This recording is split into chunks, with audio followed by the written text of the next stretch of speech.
मुरादाबाद पहुंचे राज्यसभा सांसद जफर इस्लाम ने पेट्रोल डीजल की बढ़ती कीमतों पर मोदी सरकार की तरफ से अपनी थ्योरी पेश करते हुए कहा कि कोरोना काल के चलते जो देश के नागरिकों को सुविधाएं दी गई थी उसके कारण पेट्रोलियम पदार्थों के दामों में बढ़ोतरी हुई है जो लिमिट के ऊपर नहीं जाएगी। भाजपा के राष्ट्रीय प्रवक्ता और राज्यसभा सांसद जफर इस्लाम आज एक दिन के दौरे पर मुरादाबाद पहुंचे थे, जहां पर उन्होंने मीडिया से बात करते हुए कहा कि वो देश के बजट के बाद यहां पर आए हैं, इसलिए उसे लेकर अपनी बात करना चाहते हैं। जफर इस्लाम ने इस बजट को अब तक का सबसे बेहतर बजट बताते हुए कहा कि मोदी सरकार ने इस बजट के अंदर हर व्यक्ति का ध्यान रखा गया है, वो चाहे महिलाओं से जुड़ी योजनाएं हों या फिर देश में फैला सड़कों का जाल। देश के नागरिकों को बेहतर जिंदगी और सुविधाएं देने के ये केंद्र की मोदी सरकार वचनबद्ध है। पिछले 3 महीनों से चल रहे किसान आंदोलन मामले में जब बीकेयू प्रवक्ता राकेश टिकैत पर सवाल किया गया तो भाजपा प्रवक्ता बोले कि किसान आंदोलन से जुड़े नेताओं से चर्चा चल रही है, जल्द हल निकाल लिया जाएगा। वहीं जब डीजल पेट्रोल की बढ़ती कीमतों पर सवाल किया गया तो भाजपा प्रवक्ता ने मोदी सरकार की तरफ से बोलते हुए अपनी अलग ही थ्योरी पेश की। कहा कि कोरोना काल के चलते देश के 80 करोड़ लोगों को निःशुल्क भोजन मुहैया कराया गया और दूसरी जरूरतों के लिए अधिक पैसा खर्च हुआ है, जिसके चलते पेट्रोलियम पदार्थों पर सरचार्ज बढ़े हैं, लेकिन अब अधिकतम रेट गया, इसके ऊपर जाने की उम्मीद नहीं है। हमारा जो बजट है वो पूरा विकास पर ही फोकस है। अगर आप देखिए, और ट्रांसपेरेंसी में जो पारदर्शिता के बारे में प्रधानमंत्री ने बार बार कहा, ट्रांसपेरेंसी, गवर्नेंस और जो विकास, इस तीनों चीज़ जो है उसकी झलक जो है बहुत साफ दिखती है इस बार के बजट में। जब आप कहते हैं कि फिस्कल डेफिसिट जो है हमारा 9.5% है, तो 9.5% में वो सारी चीज़ें जो है आ गई जो आज तक छुपाई जाती थी, वो सारी चीज़ें जो है इस बार 9.5% फिस्कल डेफिसिट में आ गई। पहले की सरकारें जो छुपाती थी वो बिलो लाइन आइटम दिखाती थी, लेकिन वो बजट में नहीं बजट के खर्चे में, एक्सपेंडिचर में नहीं दिखाती थी। इस बार हमने वो सारी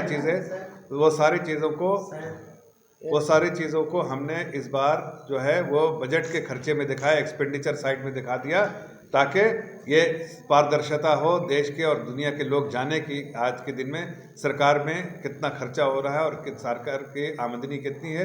रेवेन्यू साइड में भी हर चीज़ को हमने बिल्कुल साफ गोई से रखा है। तो पारदर्शिता हमने की। गवर्नेंस में हमने देखा कि जो हमने अब तक जो इस मॉडल रहा है हमारा, वो गवर्नेंस का, उसमें जो सबसे बड़ा जो पिलर होता है गवर्नेंस का, कि जो है इफेक्टिवनेस होना चाहिए और फेयरनेस होना चाहिए। उस हिसाब से हमने पूरा जो पिछले 6 सालों में जो काम किया है इस चीज़ को ध्यान में रखते हुए किया है, चाहे वो डीबीटी हो, डायरेक्ट बेनिफिट ट्रांसफ़र हो, जिसमें 822 लाख करोड़ हमने ट्रांसफ़र किए हैं, चाहे हमने 60% जो है वेलफेयर की स्कीम को जो है वो सीधे जो है लोगों के अकाउंट में, खाते में डाला है।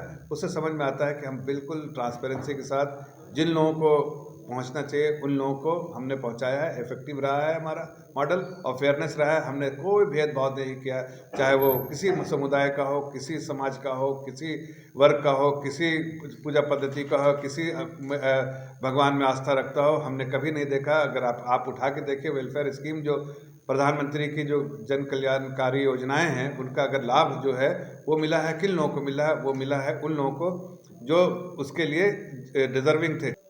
किसान रिप्रेजेंटेटिव, चाहे वो राकेश टिकैत जी हों, चाहे और भी हों, सभी रिप्रेजेंटेटिव, मैं नाम नहीं लेना चाहता हूँ, लेकिन उनसे वार्तालाप चल रही है। हमारे बड़े अधिकारी और हमारे बड़े लीडर्स उनसे बातचीत कर रहे हैं और मुझे पूरा विश्वास है कि आने वाले दिनों में आपके समक्ष इसकी जो बातें जो होंगी उससे, और जो एक पॉजिटिव, मुझे लगता है कि पॉजिटिव डेवलपमेंट जो सकारात्मक उसका रिजल्ट जो होगा वो आपके सामने भी, आपके समक्ष भी रखा जाएगा। इस बात को मैं तस्लीम करता हूँ कि थोड़ा पेट्रोल और डीजल का दाम बढ़ा है, लेकिन आप उनको उसी परिप्रेक्ष्य में देखिए जिस परिप्रेक्ष्य में देखना चाहिए। मैं मानता हूँ इस बात को कि, और इसको ये भी कोई एक सीमा के ऊपर पेट्रोल और डीजल के प्राइस नहीं जाएंगे, लेकिन जब ऐसी महामारी आई जिसके बारे में किसी की जानकारी नहीं थी, उस वक्त क्या हो गया कि एक तरफ तो बिल्कुल सरकार की हर आमदनी बंद हो गई, जो रेवेन्यू जो सरकार का होता है वो जो नल उसका बंद हो गया, टैप बंद हो गया, और दूसरी तरफ सरकार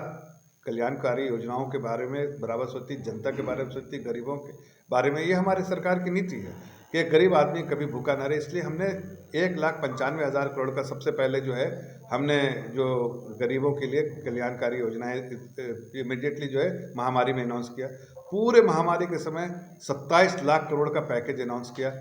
जाहिर है उतने पैसे सरकार के पास नहीं थे। फिस्कल डेफिसिट जो है वो 9.5% हुआ, लेकिन उस बीच में हमने जो भी अगर सरकार के पास कोई खजाना ना हो लेकिन पूरे खजाने को खोल देना लेकिन गरीबों के लिए, वो सरकार की नीति थी। इसलिए उस वक्त थोड़ा पेट्रोल डीजल के दाम जब कम भी थे तो हमने एक्साइज ड्यूटी बढ़ा के उनको लिया ताकि आम नागरिक जो है, गरीब नागरिक जो है उसकी सेवा कर सके। लेकिन मैं आपको ये बताना चाहता हूँ कि ये हमने जो भी एक एक पैसा लिया, एक एक पाई, वो पाई जो है सरकार के रेवेन्यू एक्सपेंडिचर पे खर्च नहीं हुआ है। ये मैं आपको बताना चाहता हूँ कि सरकारी कोई भत्ते पे नहीं खर्च हुआ है, बल्कि ये सारी चीज़ें गरीब आदमी के पेट में अनाज जाने के लिए, गरीब आदमी जिसके यहाँ सड़क नहीं थी, जहाँ इलेक्ट्रिसिटी नहीं थी, जिनके यहाँ और भी समस्याएं थी, उनको दूर करने के लिए घर घर तक बिजली पहुँचाने का काम इसी पैसे से हुआ है।